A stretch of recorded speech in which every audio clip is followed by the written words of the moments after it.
mañana con 4 minutos. Nico Krum ya nos acompaña para contarnos sobre las declaraciones que ha hecho durante el fin de semana la jueza Irene Rodríguez, quien hizo sus descargos tras haber sido suspendida, esto por decisión del Poder Judicial, mientras dura la investigación en torno a qué pasó realmente, Nico, en su tribunal para que saliera en libertad uno y el principal acusado, ¿no?, del asesinato del rey de Meix. Ahora hay que mencionar también que aquí se va confirmando poco a poco que hay una situación que estaría cada vez más lejos del error. Buenos días.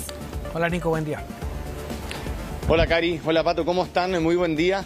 Efectivamente, todo esto se da en el contexto de una decisión que toma la Corte de Apelaciones, es decir, separar de sus funciones, suspender a la jueza Irene Rodríguez mientras dura este proceso que buscará, como ustedes ya lo decían, aclarar qué ocurrió de manera paralela, digamos, en la investigación que está en curso. Por un lado está la Fiscalía Oriente indagando estos hechos como tal, pero la Fiscalía Occidente es quien está investigando esta eventual irregularidad en el proceso, que como tú decías, Cari, terminó con la liberación de uno de los señalados como sicarios en el caso del asesinato del rey del barrio Meix.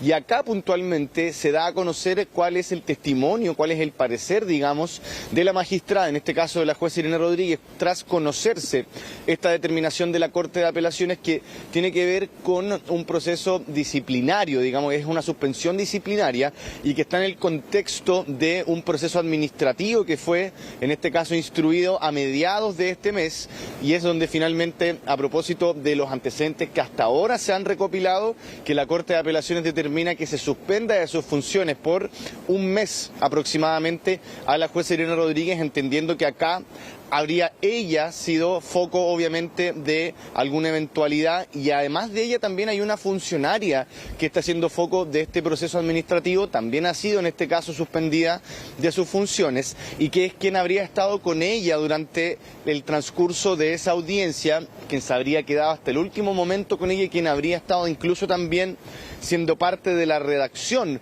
de ese oficio, ese documento que es entregado a Gendarmería una vez que termina la audiencia de formalización aquel día. Y acá también se cuestionaba y se preguntaba si es que tenía que ver esta persona con aquella que pudo haber tenido un error en la escritura del nombre del imputado en cuestión, en este caso Alberto Carlos Mejía, y que en ese momento era conocido incluso para el sistema penal como Omar Ferrer. Todo esto, por supuesto, es parte de lo que se está tratando de aclarar y que es por lo mismo, para tener un éxito en la investigación, que se decide apartar de sus funciones a esta magistrada.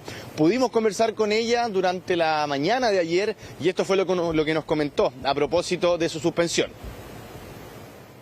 Mira, la suspensión, que ya todos la saben, así que no estoy diciendo nada privado, encuentro que es una medida muy razonable, la encuentro totalmente razonable, porque el fundamento es para el buen funcionamiento del tribunal y el éxito de la investigación. Considero que es tremendamente razonable eso y estoy totalmente conforme con la medida. Es lo que corresponde, ni siquiera yo conozco la investigación. Mi último oficio fue el orden de prisión preventiva, que termina en un número 79, firmado a las 8:28 de esa noche de la audiencia, y de ahí yo nunca más he firmado ni un oficio hasta el día de hoy. Y la investigación es secreta, incluso para mí.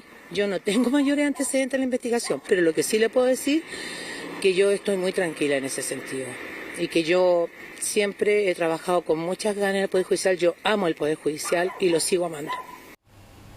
Ya, me gustaría hacer un hincapié en algo que a lo mejor no ha sido absolutamente difundido, no se ha recalcado 100%, pero al principio de esta investigación se hablaba de 4 oficios que habían llegado por correo electrónico, o 4 órdenes.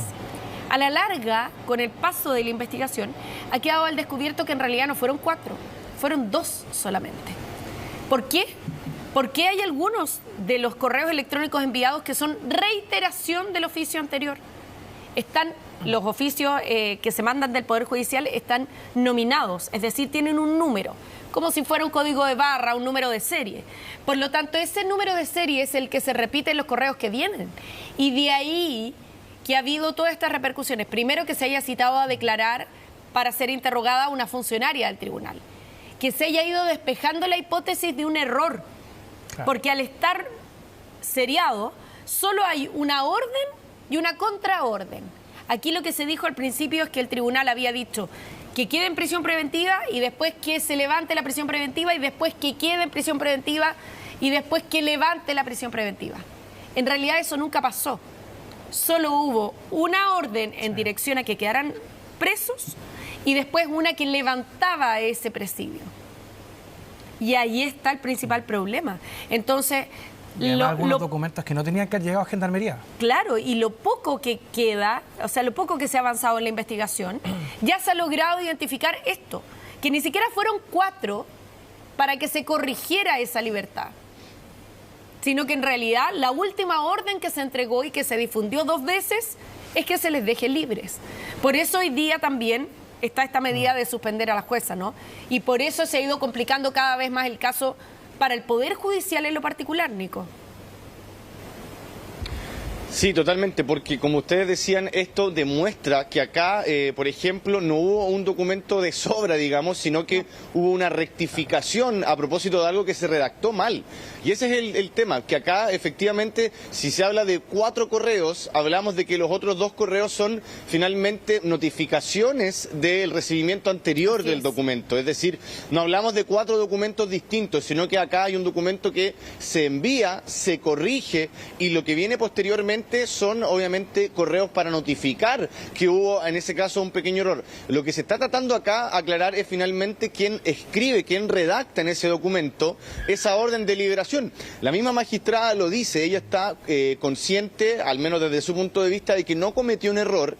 Ella por lo menos está tranquila con eso, según lo que declara, pero sí, evidentemente hay que revisar ahí, por supuesto, los pasos que se siguieron en un contexto donde es habitual que haya, por supuesto, un proceso que, podríamos decirlo, tienen casi de memoria, entendiendo que una vez que concluye una audiencia, una vez que ya se están, en este caso, definidas las cautelares por parte del tribunal, lo que viene después, digámoslo, no es un trámite más, pero sí es la redacción de un oficio que no es primera vez que lo hace y que por lo mismo acá, de haber algún error, hay que captar en ese transcurso dónde estuvo el error y a cargo de quién estuvo, entendiendo que, y sin querer por supuesto decir que hubo un dolo o una intención, pero evidentemente acá hubo una situación que es a lo menos irregular y que tiene que ver con aquella instrucción, digamos, que se da dentro de este documento y que termina por excarcelar a uno de los sujetos señalados como sicario. Vamos a revisar lo que también señaló ayer durante la jornada la jueza Irene Rodríguez, quien fue consultada también por qué le depara en el futuro, y ella señalaba que tenía la intención de continuar trabajando en el Poder Judicial. Mire, lo único que le puedo decir es que estoy tranquila, que yo amo el Poder Judicial y que espero, por supuesto, seguir en el Poder Judicial cumpliendo como toda la vida lo he hecho. Yo fui juez en el 2002, empecé como juez de menores, de familia y ahora de garantía, toda la vida con una calificación sobresaliente, 6,7, toda la vida, y nunca me había pasado esto. Entonces para mí ha sido así, para mí y mi familia ha sido algo muy, que toda la vida, por supuesto, que lo vamos a recordar. Ya, claro, yo creo que a la jueza tampoco le queda mucho margen para tener una conducta distinta, ¿no? O sea, ya una vez que se desató este caso, ella tiene la lógica que debiera tener cualquier magistrado de someterse a la revisión de su tribunal. Ahora, a la luz de lo que estábamos conversando, cuando se decreta prisión preventiva y después llega otro correo electrónico con otro oficio seriado que levanta esa prisión preventiva, ¿qué posibilidades reales tenía Gendarmería de advertir que algo irregular estaba pasando? Yo creo que cambia el escenario respecto de lo que teníamos al principio, porque al principio decíamos, o por lo menos yo pensaba, si es que Gendarmería recibe 4 oficios distintos, queda de cajón que algo raro está pasando en el tribunal, ¿no? Y que por lo menos se debiera representar que hay una duda respecto de la decisión. Pero cuando recibe 2, uno que da prisión preventiva y uno que la quita, y vienen firmados, con firma electrónica, que es la firma de la jueza. Hasta aquí nunca se ha hablado de que la firma haya sido falsificada, por lo tanto, es la firma electrónica auténtica, establecida por el Poder Judicial, y un mecanismo que se utiliza últimamente para poder firmar los oficios. Entonces, también esto plantea la duda respecto de qué tanto margen tenía Gendarmería para haber, o algún funcionario, haber notado que había algún problema, sobre todo cuando los funcionarios, y aquí también debiera modificarse esto, dentro de todo lo que se ha conversado que debiéramos avanzar, el oficio no viene con la indicación de qué tipo de caso es. No está caratulado como un caso que partió en la Fiscalía ECO, que después derivó en una investigación de la Fiscalía Normal, que es el asesinato del rey de Mex, que es el autor material del crimen. No hay ninguna indicación para Gendarmería tampoco. Y ahí también, claro, debiera haber alguna mínima información, ¿no? Sobre todo con los casos de connotación pública que se están produciendo en el último tiempo. Yo por lo menos me planteo que esta situación de los dos oficios lo que hace también es bajar un poco, a pesar de que no 100%, pero bajar un poco la responsabilidad de Gendarmería, Nico. Sí, no sabemos si poner un distintivo o algo en el documento que pudiera, por ejemplo, diferenciar. Claro, cuando estás siendo recepcionado, por ejemplo, un documento respecto de un imputado por un delito como un homicidio, como un secuestro o bien, por ejemplo, otro tipo de imputación.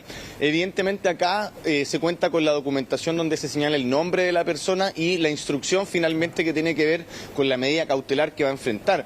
Y ahí es donde también uno dice, bueno, prisión preventiva, nombre del imputado, pero no se detalla qué tipo de delito es finalmente el que comete la persona o por cual se le está investigando.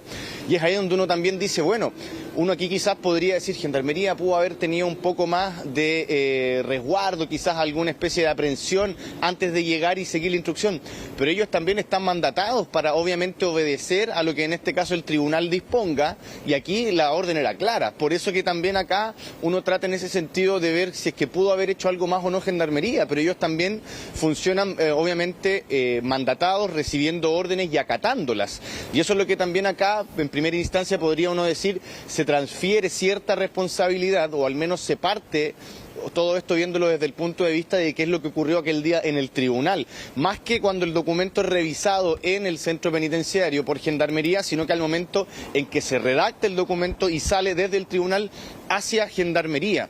Y ahí por eso que también lo hablábamos, hay ya una persona aparte de la magistrada Irene Rodríguez que ha sido apartada de sus funciones. Se habla también que incluso podría tener la calidad de imputada esta persona, pero no son los únicos sujetos en este caso que han sido foco de ir a entregar declaraciones al Ministerio Público. Hay también funcionarios de Gendarmería que están entregando declaraciones, que están dando su testimonio, entendiendo que podrían eventualmente también tener alguna implicancia en este caso, que lo hemos dicho, tiene dos aristas. Por un lado, la vía penal, que tiene que ver con la investigación del delito como tal, del cual ya hemos tenido avances en la semana anterior, y esta otra línea investigativa que tiene que ver con lo que está haciendo la Fiscalía Occidente para ver qué irregularidades hubo en el proceso o qué errores pudieron haber finalmente determinado que se llevara a cabo la liberación de este sujeto a las pocas horas de haber sido formalizado por un delito tan grave como es el homicidio. Así que vamos a quedar obviamente atentos a qué va a pasar también en este mes que estará suspendida de sus funciones la jueza Irene Rodríguez